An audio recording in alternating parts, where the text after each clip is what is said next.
বহরমপুরে DI office অভিযানকে কেন্দ্র করে বৃহস্পতিবার উত্তাল হয়ে ওঠে শহর। ছাত্র সংগঠন এআইডিএসওর ডাকেই অভিযানে বহু ছাত্রছাত্রী ও সংগঠনের কর্মী সমর্থক অংশগ্রহণ করেন।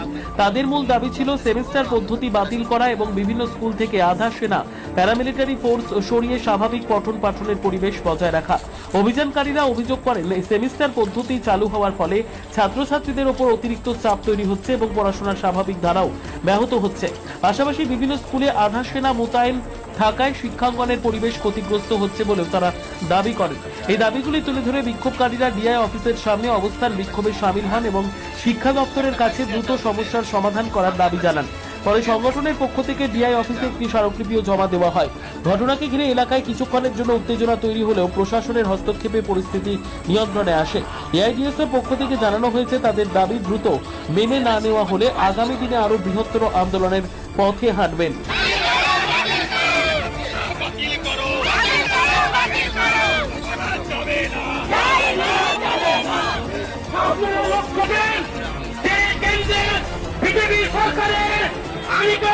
শিক্ষানীতি 2020 ইমপ্লিমেন্ট করেছে রাজ্য সরকার। এই রাজ্য সরকার বিজেপির কাছে চ্যাম্পিয়ন খেলার লক্ষ্যে তারা 11-12 সেমিস্টার পড়ে নিয়েছে। এখানে রাজ্য সরকারের পুলিশ ব্যবহারে ছাত্রদের আজকে আপনাদের ঘর ফেলে পরীক্ষা দিয়েছে। যে ছেলেমেয়েগুলো পরীক্ষা 2 মাস আগে পরিবর্তন পেয়েছে, তারা কি পড়াশোনা করেছে নিশ্চয় আপনারা ঘরের সন্তানকে জিজ্ঞেস করবেন। আসলে বন্ধুগণ, এই সরকার কি করছে? এই শিক্ষাকে বেসরকারি কলেজের নীল নকশা হিসেবে বোর্ড পরীক্ষা তুলে দিয়েছে। আজকে অবাক লাগছে, আমরা যে আছে তখন কেন বড় বড় 5 স্টার হোটেল ভাড়া করা হয়, মিলিটারি গেলেই কেন স্কুল কলেজ বন্ধ হয়?